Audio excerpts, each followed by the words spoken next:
आइए दिशा अकादमी में आपका स्वागत है। आज हम पढ़ने जा रहे हैं संघीय कार्यपालिका या संसद। तो संघीय कार्यपालिका द यूनियन लेजिस्लेटिव, संघीय कार्यपालिका दूसरा आधार स्तंभ भारत शासन प्रणाली या संसद है।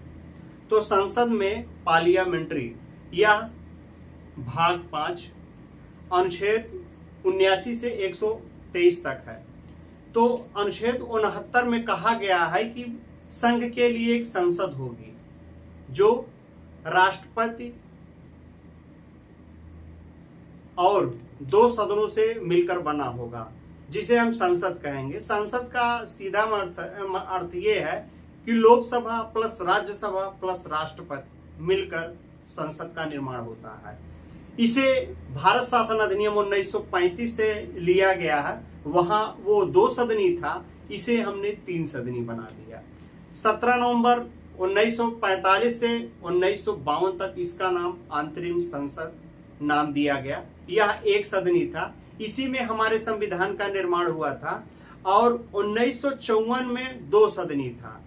एक था हाउस ऑफ पीपल और दूसरा था हाउस ऑफ स्टेट्स।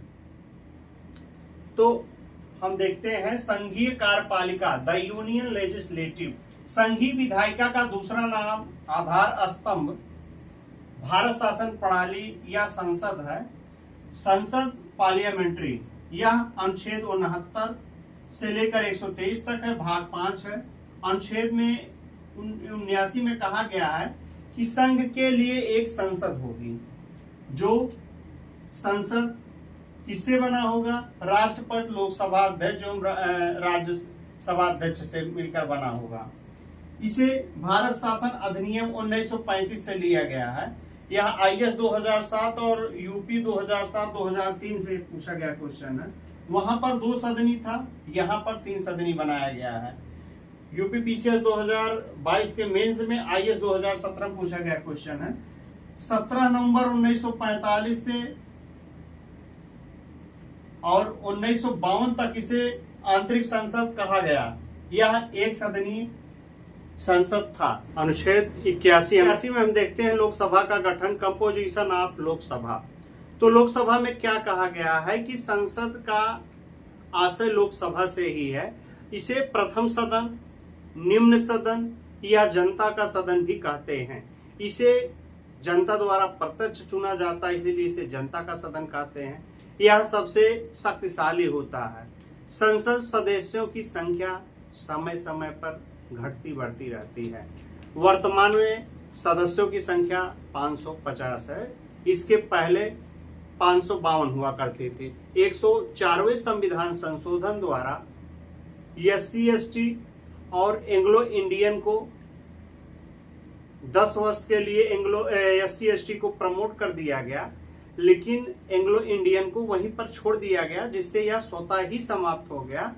और 2026 तक SC/ST आरक्षण को बढ़ाया गया, लेकिन एंग्लो इंडियन को समाप्त कर दिया। इसका समाप्त करने का सबसे बड़ा कारण ये था कि जो एंग्लो इंडियन थे, जैसे नीरव मोदी हुए या विजय माल्या, इस तरीके के लोग थे, भारी मात्रा में लोन लेते थे, गलत तरीके से कार्य करते थे, उसके बाद ये लोग भाग जाते थे, जिससे देश की बदनामी और आर्थिक बदहाली भी होती थी। इसीलिए इसको खत्म कर दिया गया, इसकी आवश्यकता नहीं मानी गई अब। तो अनुच्छेद 81 में लोकसभा का गठन, कंपोजिशन ऑफ लोकसभा, संसद का आशय लोकसभा से है 2001-2007 में। इसे प्रथम, निम्न या जनता का सदन भी कहा गया। 2013 में पूछा गया क्वेश्चन है। संसद का आशय लोकसभा से 2001-2007 में पूछा गया क्वेश्चन है। इसके सदस्य जनता द्वारा प्रत्यक्ष रूप से चुने जाते हैं। 2003, 2007, 2011 में पूछा गया क्वेश्चन है। इसे सबसे शक्तिशाली सदन कहा गया 2009 और 2013 में क्वेश्चन पूछा गया। संसद सदस्यों की संख्या समय समय पर घटती एवं बढ़ती रहती है। वर्तमान में 550 है। इससे पहले 552 हुआ करते थे, जो 2 एंग्लो इंडियन थे। 104वां संविधान संशोधन द्वारा SC/ST प्लस 2 इंडियन एंग्लो थे, तो इसे 70 वर्ष के लिए बढ़ाया गया था, जो 2016 में खत्म हो जाता। तो इसे 10 वर्ष के लिए SC/ST के तो बढ़ा दिया गया, लेकिन एंग्लो इंडियन को नहीं बढ़ाया गया, जिससे एंग्लो इंडियन स्वतः ही समाप्त कर दिया गया। 31वें संविधान संशोधन द्वारा गोवा एवं दमन द्वीप के पुनर्गठन अधिनियम 1974 के द्वारा 2 लोकसभा सीटों को बढ़ा दिया गया। जो हमारे यहाँ लोकसभा सीट है यह जनगणना पर आधारित है। यह 1971 की जनगणना के आधार पर हमारे यहाँ लोकसभा सीटों की संख्या 550 है। यह जनसंख्या के आधार पर होता है। तो अनुच्छेद 330 के 1 में पूछा गया है कि अनुसूचित जनजाति जो है उसके लिए 47 सीटें आरक्षण है, जो मध्य प्रदेश में सबसे ज्यादा 6 सीटें हैं, और अनुसूचित जात के लिए 84 सीट आरक्षित किया गया है। अनुच्छेद 332 में कहा गया है कि राज्य की विधानसभाओं में अनुसूचित जनजातियों का आरक्षण तो किस किस राज्य में दिया गया, किस किस राज्य में नहीं दिया गया। तो किस राज्य में नहीं दिया गया आप इसको देखिए। अरुणाचल प्रदेश, बिहार, गोवा, हरियाणा, हिमाचल प्रदेश, जम्मू कश्मीर में पहले नहीं था, लेकिन वर्तमान में शायद कर दिया गया है जनजातियों के लिए आरक्षण सीट, इसलिए जम्मू कश्मीर में है। कर्नाटक, केरल, नागालैंड, पंजाब, सिक्किम, तमिलनाडु, उत्तराखंड और यूपी में कोई भी जनजातियों के लिए सीट आरक्षित नहीं, क्योंकि इनकी संख्या पाई नहीं जाती है। और सबसे ज्यादा मध्य प्रदेश में है। ये कई बार क्वेश्चन पूछा गया। केंद्र शासित प्रदेश दिल्ली को छोड़कर अन्य 7 जगह आरक्षित सीटें पाई जाती हैं। तो हम देखते हैं कि 31वें संविधान संशोधन द्वारा गोवा एवं दमन द्वीप पुनर्गठन अधिनियम 1974 द्वारा 2 सीट बढ़ाया गया। यह 2003, 2005, 2009 में पूछा गया क्वेश्चन है। और नोट्स देख लीजिए। लोकसभा सीट 1971 की जनगणना पर आधारित, जनगणना का मतलब जनसंख्या पर आधारित, ये कई बार क्वेश्चन पूछा गया है। 2026 तक यथास्थित बना रहेगा। ये 82वां संविधान संशोधन द्वारा, यह 2005, 2007, IAS 2017 में पूछा गया क्वेश्चन है। अनुच्छेद 330 में कहा गया है कि अनुसूचित जनजाति के लिए सीटों का आरक्षण 1996, 2014, IAS 2013 में पूछा गया क्वेश्चन है। और यहाँ अनुसूचित जनजातियों के लिए आरक्षण जो सीट है वो 47 सीट है। और उसके बाद सबसे ज्यादा सीट मध्य प्रदेश में है। ये बहुत बार पूछा गया, 2005, 2018, 2021, 2014 में पूछा गया क्वेश्चन है। अनुसूचित जनजातियों के लिए आरक्षित सीट 87 है, जो 18 और 15 में पूछा गया क्वेश्चन है। इसमें अनुच्छेद 332 में कहा गया है कि राज्य विधानसभा में SC ST के आरक्षण की सीटों, जिसमें आरक्षण की सीटें नहीं है, तो कई बार एग्जाम जैसे बिहार पूछ लेता है, गोवा पूछ लेता है, हरियाणा पूछ लेता है, हिमाचल प्रदेश, पंजाब, कर्नाटक और केरल, नागालैंड, यूपी, सिक्किम, उत्तराखंड, इन सब राज्यों में लोकसभा की सीट जनजातियों के लिए सीट आरक्षित नहीं है। और केंद्र शासित प्रदेश दिल्ली को छोड़कर अन्य राज्यों में यह सीट आरक्षित है। अनुच्छेद 82 देखते हैं। प्रत्येक जनगणना के बाद राज्यों में लोकसभा सीटों की संख्या में बढ़ाने का प्रावधान किया गया है। इसका विरोध दक्षिण भारत के राज्यों में करते हैं जहां पर जनसंख्या कम है। तो हम देखते हैं कि लोकसभा सीटों का इस समय आवंटन किस तरीके से है। तो टोटल लोकसभा सीटों की संख्या है 550, पहले हुआ करती थी 552। जो 2 एंग्लो इंडियन तो इसको 104वां संविधान संशोधन द्वारा बढ़ाया नहीं गया, जिससे ये वहीं पर समाप्त हो गया। उसके बाद 530 लोकसभा में, 20 केंद्र शासित प्रदेशों में है। जो निर्वाचित होके आते हैं 530 लोकसभा से निर्वाचित होके आते हैं, और 13 जो है केंद्र शासित प्रदेशों से निर्वाचित होके आते हैं। जो वर्तमान में निर्वाचित सांसदों की संख्या है ये 543 है। और अनुच्छेद 82 देखते हैं। प्रत्येक जनगणना के बाद राज्यों को लोकसभा के स्थानों का आवंटन व राज्यों का प्रादेशिक निर्वाचन क्षेत्रों में विभाजन का पुनः समायोजन का अधिकार है। यह 2007 और 2022 में पूछा गया लेटेस्ट क्वेश्चन है। हम अनुच्छेद 83 देखते हैं। तो संसद सदस्यों के लिए योग्यता की बात की है या अर्हता की बात की गई। कई जगह ऐसा क्वेश्चन पूछता है कि उसकी अर्हता क्या है। तो भारत का नागरिक होना चाहिए, उसकी आयु 25 साल पहले होना चाहिए, और अन्य योग्यताओं के बारे में निर्धारण संसद करती है। जैसे लाभ का पद धारणा हो तो लाभ का पद क्या है वह संसद निर्धारित करती है। जैसे वर्तमान में लाभ का पद कौन नहीं है, राष्ट्रपति, उपराष्ट्रपति, कैबिनेट मंत्री और उपाध्यक्ष, अध्यक्ष लोग हैं। उसके बाद जमानत राशि आ जाती है तो सामान्य वर्ग के लिए 15,000 और SC ST के लिए 12,500 जमानत राशि होती है। तो उसके बाद अनुच्छेद 84 आ जाता है, निर्वाचन। तो लोकसभा सदस्यों का जो निर्वाचन होता है वह प्रत्यक्ष और वयस्क मताधिकार पे होता है। तो इसमें जो निर्वाचन मतदाता होते हैं वो राष्ट्रपति की देखरेख में तैयार किया जाता है और उसके बाद वह किसी जो संसद होगा या राज्यसभा या लोकसभा किसी एक सदन का सदस्य हो सकता है, एक साथ में 2 सदनों का सदस्य वह नहीं हो सकता है या प्रावधान किया गया है। तो उसके बाद जैसे देखते हैं अनुच्छेद 83 में योग्यता है भारत का नागरिक हो, पागल दिवालिया ना हो, आयु लोकसभा 25 वर्ष, 2001, 2017, 2018, 2021 में पूछा गया क्वेश्चन है। अन्य योग्यता इसका क्या है, संसद द्वारा निर्धारित किया जाएगा। 2000 IS 2002 और UP 2009, 2013 में पूछा गया क्वेश्चन है। जमानत राशि क्या है, सामान्य वर्ग OBC के लिए 15,000, SC ST के लिए 12,500, IS 2002 में पूछा गया क्वेश्चन है। यदि पड़े मत का 1/6 या 16.6% मत नहीं पाता है तो इसकी जमानत राशि खो देता है, जो पैसा होगा वो उसको नहीं मिलेगा। IS 2015 में पूछा गया क्वेश्चन है। अनुच्छेद 84 में लोकसभा सदस्यों का चुनाव वयस्क क्या है, 18 वर्ष होना चाहिए, प्रत्यक्ष मताधिकार के आधार पर होना चाहिए। 2017-2007 क्वेश्चन है।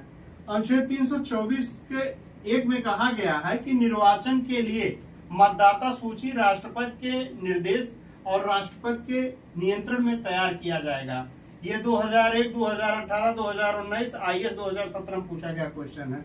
वह लाभ का पद धारण न किया हो, 2011, वह किसी 2 सदन का सदस्य नहीं बन सकता है, उसे एक सदन से त्याग पत्र देना ही पड़ेगा, नहीं तो एक सदन ऑटोमेटिक शून्य मान लिया जाएगा। फिर 85 में कहा गया है कि संसद के सत्र या सत्रावसान या विघटन राष्ट्रपति द्वारा आहूत किया जाएगा या सत्र बुलाया जाएगा। तो इसमें जो टैग लाइन है उसको देखना है। जैसे आहूत करना अर्थात सत्र को बुलाना, स्थगित करना कुछ समय के लिए, जब ज्यादा झगड़ा हो जाता है तो स्थगन को कुछ समय के लिए शांत कर दिया जाता है या रोक दिया जाता है। सत्र अवसान, इसको समाप्त कर देना। और विघटन या भंग करना, तो विघटन या भंग करने का सीधा अर्थ है कि लोकसभा में सरकार अपना बहुमत खो चुकी है। तो सत्र में जो क्या कहा गया है कि 1 वर्ष में कम से कम 2 सत्र बुलाने का प्रावधान है और यह 6-6 महीने के अंतर पे बुलाया गया। यह कहीं संविधान में नहीं कहा गया है। संविधान में सीधे कहा गया है कि कम से कम 2 सत्र बुलाने का प्रावधान। वैसे वर्तमान में 3 सत्र बुलाने का प्रावधान चल रहा है। तो जैसे 3 सत्र कौन है, एक बजट सत्र है जिसमें साल भर का पैसा क्या कैसे सब तय किया जाता है, इसे सबसे बड़ा सत्र कहते हैं, या फरवरी और मई के बीच लाया जाता है। मानसून सत्र जो होता है जुलाई और अगस्त के बीच लाया जाता है। शीतकालीन सत्र यह सबसे छोटा सत्र होता है या नवंबर दिसंबर में लाया जाता है। उसके बाद इसमें एक है कि राष्ट्रपति संसद का आहूत कभी भी कर सकता है, कहीं भी कर सकता है जहां वह ठीक समझे। केवल लिखा गया है कि वर्ष में 2 ही बार आहूत करेगा। समय का प्रावधान इसमें कहीं नहीं किया गया। 2 बार IS में पूछा गया क्वेश्चन है। तो हम देखते हैं कि अनुच्छेद 85 में संसद के सत्र सत्रावसान विघटन राष्ट्रपति द्वारा किया जाता है। आहूत सत्र बुलाना, सत्रावसान या सत्र का समापन करना 2015 में पूछा गया क्वेश्चन। स्थगन करना माने कुछ समय के लिए रोक देना। और विघटन करना या भंग करना अर्थात सरकार अपना बहुमत खो देती है। सत्र 1 वर्ष में कम से कम 2 बार सत्र बुलाने का प्रावधान किया गया है। 2021-2022 में पूछा गया क्वेश्चन है। वैसे अब 3 सत्रों का प्रचलन है। सरकार चाहे कितना भी सत्र बुला ले, तो इसमें पहला है कि बजट सत्र सबसे बड़ा सत्र होता है। यह सत्र फरवरी से मई के बीच आता है, 2021 पूछा गया क्वेश्चन है। इसके बाद मानसून सत्र होता है, या जुलाई अगस्त में होता है। शीतकालीन सत्र या सबसे छोटा सत्र होता है, नवंबर दिसंबर में लाया जाता है। इसमें ध्यान देने वाली नोट बात यह है कि राष्ट्रपति संसद का आहूत कहीं भी कर सकता है, वह जहाँ ठीक समझे, मतलब ठीक ठाक हो। IAS 2017 क्वेश्चन है, संविधान में कहा गया, कहीं नहीं लिखा है कि सत्र के बीच 6-6 महीने के अंतराल पर सत्र बुलाया जाना चाहिए। केवल यह लिखा है कि साल में 2 बार सत्र बुलाना चाहिए। IAS 2015 में पूछा गया यह क्वेश्चन है, जो सभी टीचर को कहते हैं कि 6 महीने के अंतराल पर सत्र बुलाना अनिवार्य है। अनुच्छेद 86 देखते हैं, तो अनुच्छेद 86 में क्या है कि सदनों का अभिभाषण तथा संदेश भेजने का अधिकार राष्ट्रपति को है, या ब्रिटेन से लिया गया है। इसका कोई प्रयोग नहीं है, वहां पे ऐसा प्रयोग होता है कि सदनों का अभिभाषण तथा संदेश भेजा जाता है राष्ट्रपति द्वारा। उसके बाद राष्ट्र का विशेष अभिभाषण, यह जो राष्ट्रपति का विशेष अभिभाषण होता है, यह मंत्रिपरिषद द्वारा तैयार किया जाता है। इसीलिए कहा जाता है कि राष्ट्रपति स्टाम्प का एक मोहर है। अनुच्छेद 86 या 88 में कहा गया है कि सदनों के बारे में मंत्रियों एवं महान्यायवादी के बोलने एवं भाग लेने का अधिकार इसमें दिया गया है, अनुच्छेद 88 में। और अनुच्छेद 100 में कहा गया है कि लोकसभा राज्यसभा का गण पूर्ति 1/10 होना चाहिए। जैसे लोकसभा में 55 और राज्यसभा में कम से कम 25 सदस्य होने चाहिए, तभी वह सदन चल सकेगा। तो देखते हैं कि 86 में सदनों का अभिभाषण तथा संदेश भेजने का अधिकार राष्ट्रपति को है। 87 में कहा गया राष्ट्रपति का विशेष अभिभाषण, 2019-2021 में आया क्वेश्चन है, यह भाषण मंत्रिपरिषद द्वारा तैयार किया जाएगा। अनुच्छेद 88 में कहा गया सदनों के बारे में मंत्रियों एवं महान्यायवादी के बोलने या भाग लेने का अधिकार की बात की गई है। अनुच्छेद 100 में है कि लोकसभा एवं राज्यसभा गणपूर्ति सदस्य 1/10 होना चाहिए, 2006-2008 में है। यह कुल सदस्यों का होना चाहिए। 1955, 2017, 2018 जैसे लोकसभा में 550 है, तो यहाँ 55 सदस्य होना चाहिए, और राज्यसभा में 250 सदस्य हैं, तो यहाँ कम से कम 25 सदस्य होने चाहिए यह सदन चलने के लिए। अनुच्छेद 93 हम देखते हैं, तो अनुच्छेद 93 में क्या है कि भारत के लोकसभा अध्यक्ष स्पीकर चयनित होते हैं, लेकिन ये अपने लोकसभा अध्यक्ष का पद का शपथ नहीं लेते हैं, क्योंकि ये संसद का शपथ पहले ही ले चुके होते हैं। लोकसभा सदस्यों को द्वारा ये चयनित किए जाते हैं। तो अनुच्छेद 94 का ख में आता है त्यागपत्र। यह त्यागपत्र अपने उपाध्यक्ष को संबोधित करते हुए उसी को दे देते हैं। तो 94 का ग में कहा गया है कि इनको हटाया कैसे जाएगा, तो लोकसभा के तत्कालीन सभी सदस्यों के बहुमत से पारित संकल्प के द्वारा लोकसभा अध्यक्ष को पद से हटा दिया जाता है, लेकिन इन्हें 14 दिन का समय देना होगा अपने बात को रखने के लिए। उसके बाद आता है प्रोटेम स्पीकर। यह एक प्रॉपर्टी बन गई है, यह कोई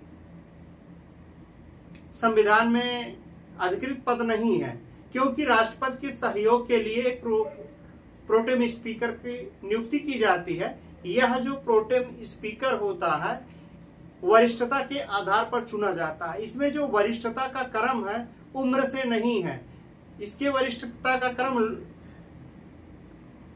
कितने वर्ष वह विधानसभा में बिताया है, इस आधार पर इसे वरिष्ठता का क्रम निर्धारित किया जाता है। तो 93 में देखते हैं कि भारत के लोकसभा अध्यक्ष स्पीकर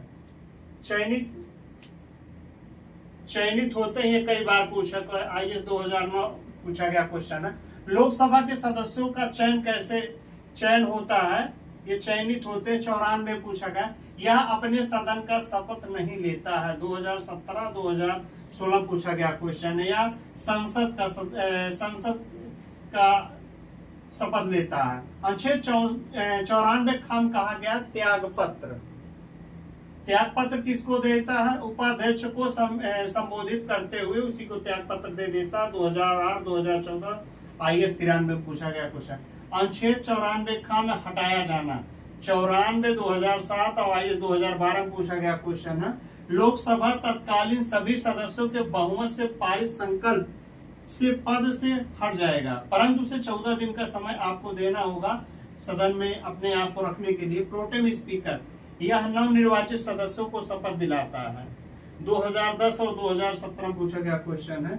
इस पद का संविधान में कहीं भी चर्चा नहीं है, यह एक परिपाटी बन गई है। निर्वाचन वरिष्ठता के आधार पर उम्र नहीं, संसद के बिताए उम्र के आधार पर तय किया जाता। राष्ट्रपति का इसे सहयोगी भी कहते हैं, कास्टिंग वोट के बराबर होने पर ही देता है। लेकिन 96 के 2 में कहा गया है कि अगर उस पे महाभियोग या उसको हटाने की प्रक्रिया चल रही है तो वो पहले वोट दे सकता है, लेकिन वह कास्टिंग वोट नहीं दे सकता है। उसके बाद लोकसभा का प्रथम अध्यक्ष गणेश वासुदेव मालवंकर थे, जो 13 मई 1952 से 27 फरवरी 1956 तक थे। जब तक वे जीवित थे तब तक थे।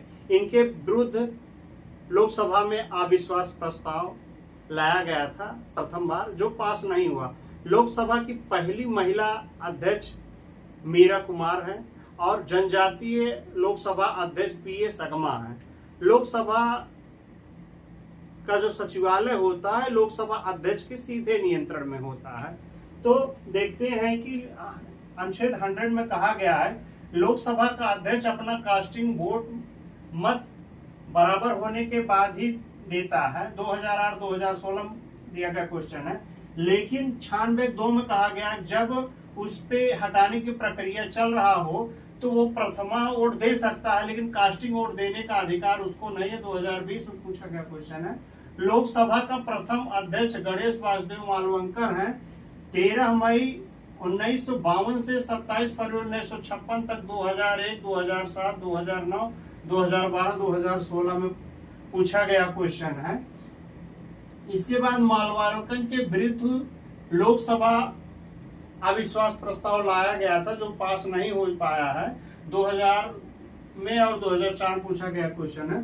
प्रथम महिला अध्यक्ष मीरा कुमार हैं, जो जगजीवन राम की बेटी हैं। 2007-2008 में पूछा गया क्वेश्चन। प्रथम जनजाति लोकसभा अध्यक्ष PA सगमा 2015 में है। लोकसभा सचिवालय किसके नियंत्रण में रहता है? तो ये लोकसभा अध्यक्ष के सीधे नियंत्रण में रहता है। विधेयक पर विशेष अधिकार लोकसभा का है। राज्यसभा इसे 14 दिन रोक सकती है और राष्ट्रपति इसे सुझाव दे सकते हैं, लेकिन लोकसभा मानने के लिए बाध्य नहीं है। और 110 में कहा है धन विधेयक की परिभाषा, और 111 में धन विधेयक पर राष्ट्रपति की अनुमति मिलने पर यह पास माना जाएगा। तो देखते हैं 109 में धन विधेयक पर विशेष अधिकार लोकसभा का है। 2009, 2010, 2013, 2014 पूछा गया क्वेश्चन है। केवल राज्यसभा इसको 14 दिन रोक सकती है और राष्ट्रपति इस पे अगर अपना सुझाव देता है तो लोकसभा मानने के लिए बाध्य नहीं है। अनुच्छेद 110 में कहा गया धन विधेयक की परिभाषा की बात की गई 2017-2013 में। अनुच्छेद 111 में धन विधेयक पर राष्ट्रपति पद मिलने पर, इसे अनुमति मिलने पर यह पास मान लिया जाएगा। उसके बाद हम एक ट्रिक देखते हैं, सरालो पनिस। सरालो पनिस 2-3 बार आप कहेंगे तो याद होगा। सरालो पनिस, सरालो पनिस। तो सरालो में क्या है कि संसद 79 में संसद है, 80 में राज्यसभा, 81 में लोकसभा है। तो 79 में संसद है, 80 में राज्यसभा है, 81 में लोकसभा है। पनिस माने परसीमन 82 में, अवधि 83 में, नियुक्ति 84 में, संसद सत्र की आहूत 85 में। इस तरीके से आप 3-4 बार करेंगे तो इसको कहेंगे सरालो पनिस, सरालो पनिस, सरालो पनिस, तो आपको याद हो जाएगा। इस तरीके से ये क्लास हमारा समाप्त हुआ। अगला जो हमारा क्लास आएगा राज्यसभा पे आएगा, और आप लोगों से रिक्वेस्ट है कि हमारे चैनल को लाइक एवं सब्सक्राइब करें। जय हिंद, जय भारत।